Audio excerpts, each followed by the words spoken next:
রূপকথার ক্যান্টিন থেকে বেরিয়ে আবারও সেই কৃষ্ণচূড়া গাছের সামনে এসে দাঁড়ায়। আমিয়া ছুটে আসে তার পিছন পিছন। রূপকথা আমিয়াকে দেখে বলে, তুই কেন এলি এখানে? আমাকে একটু একা থাকতে দে না। আমিয়া রূপকথার কাছে এসে তার কাঁধে হাত রেখে বলে, আমি বুঝতে পারছি রূপ, তোর কষ্টটা। ভালোবাসার মানুষ কষ্ট দিলে যে সেই কষ্টটা বড্ড বুকে লাগে। রূপকথা মলিন হেসে বলে, ভুল মানুষকে ভালোবেসে কষ্ট তো পেতেই হবে। দোষটা আমারই ছিল। আমি ভেবেছিলাম ভালোবাসা দিয়ে বদলে ফেলবো আহনাফকে, কিন্তু আমি ভুল ছিলাম।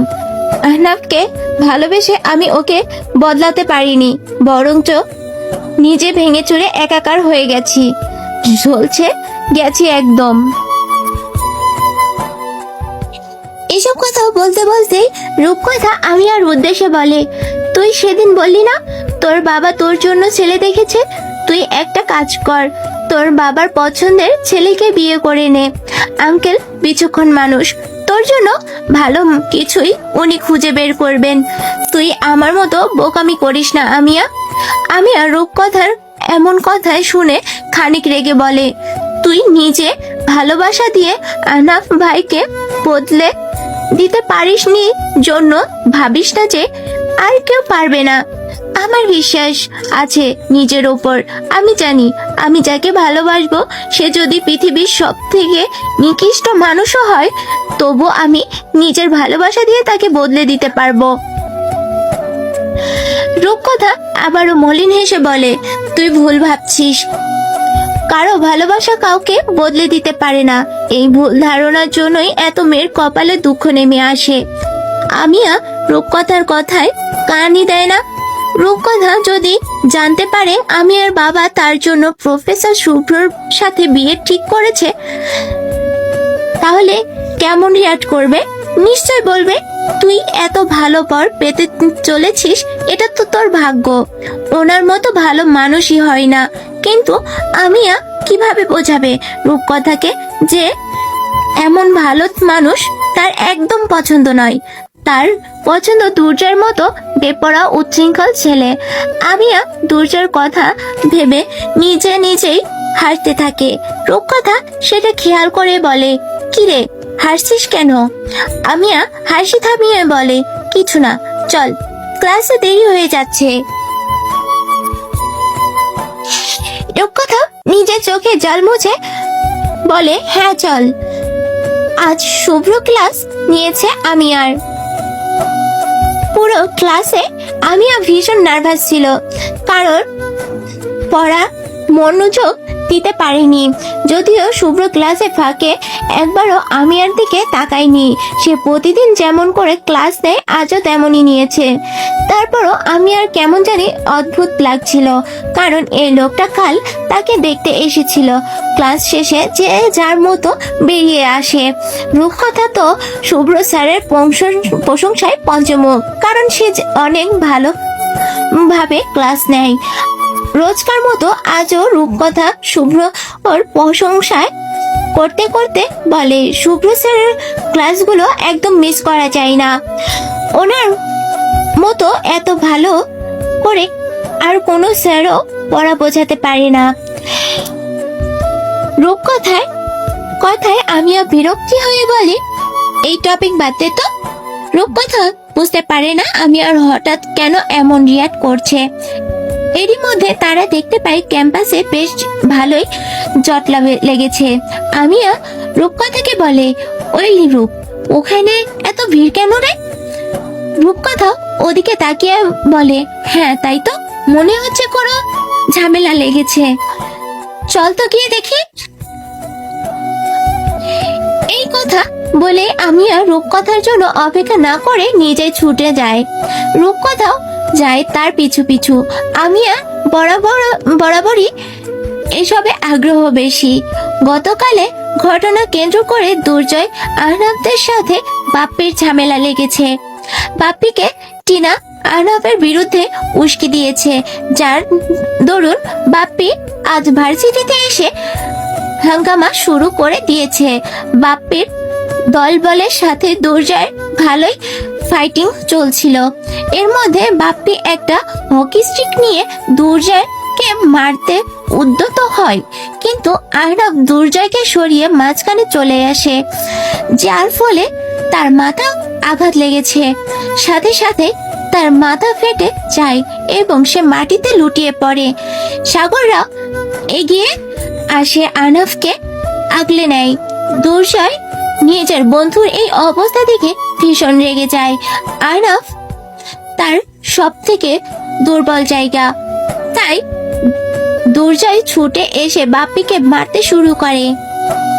সাগরের উদ্দেশ্যে চেঁচিয়ে বলে, আনাফকে হাসপাতালে নিয়ে যা। সাগর তার কিছু বন্ধুকে সাথে নিয়ে আনাফকে নিয়ে রওনা দেয় হাসপাতালের দিকে। এদিকে বাপ্পি প্রতি দুর্জয়ের রাগ মাত্রা ছাড়িয়ে দেয়। সে মারতে মারতে বাপ্পিকে মাটিতে শুইয়ে দেয় এবং নিজের হাতে একটি ইট তুলে নেয়। উদ্দেশ্য বাপ্পির মাথা থেতলে দেওয়া। দুর্জয় ইট দিয়ে বাপ্পির মাথায় আঘাত করতে যাবে, তার আগে শুভ্র সেখানে পৌঁছে যায়। সে ছুটে এসে দুর্জয়কে ঠেলে সরিয়ে দিয়ে বলে, কি করছো এটা? ওকে মেরে ফেলবে নাকি?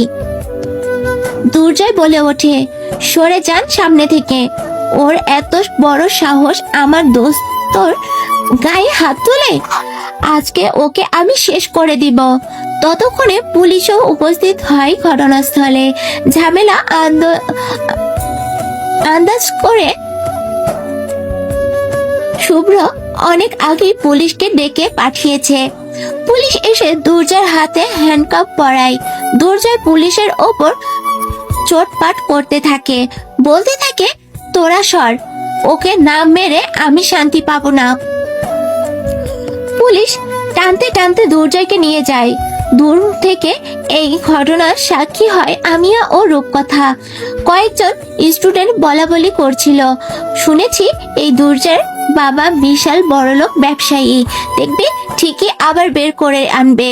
যা বলেছিস, জেল তো আমাদের মতো মধ্যবিত্ত আর গরিবদের জন্য, বড়লোকদের আবার কিসের জেল? শুভ্র সব স্টুডেন্টের উদ্দেশ্যে বলে, তোমরা সবাই যে যার মতো ক্লাসে যাও। বাপ্পির অবস্থা ভীষণ খারাপ হয়ে যাওয়ায় তার বন্ধুরা তাকে নিয়ে হাসপাতালের দিকে ছোটে। এদিকে রূপকথা ছটফট করতে থাকে, কারণ আনাফ আঘাত পেয়েছে।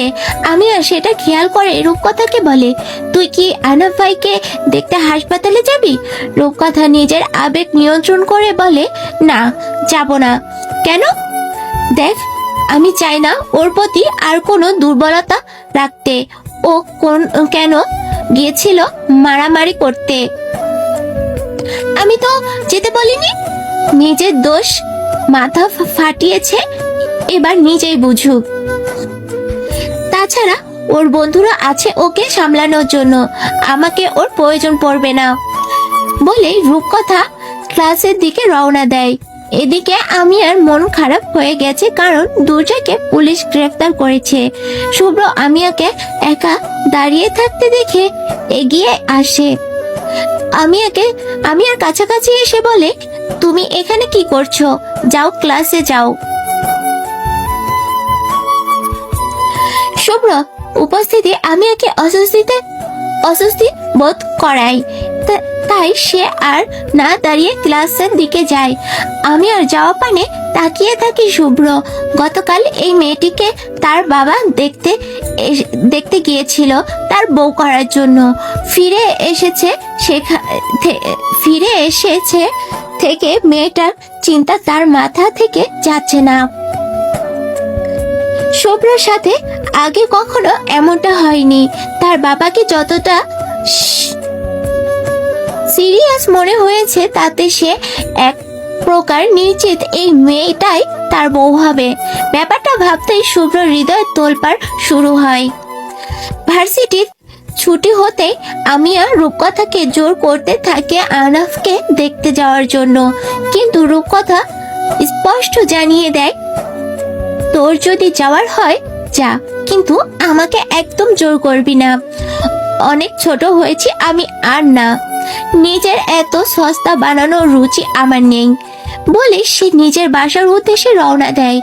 এদিকে আমিও বলে ওঠে, আমাকে আহনাফ ভাইয়ের সাথে দেখা করতেই হবে।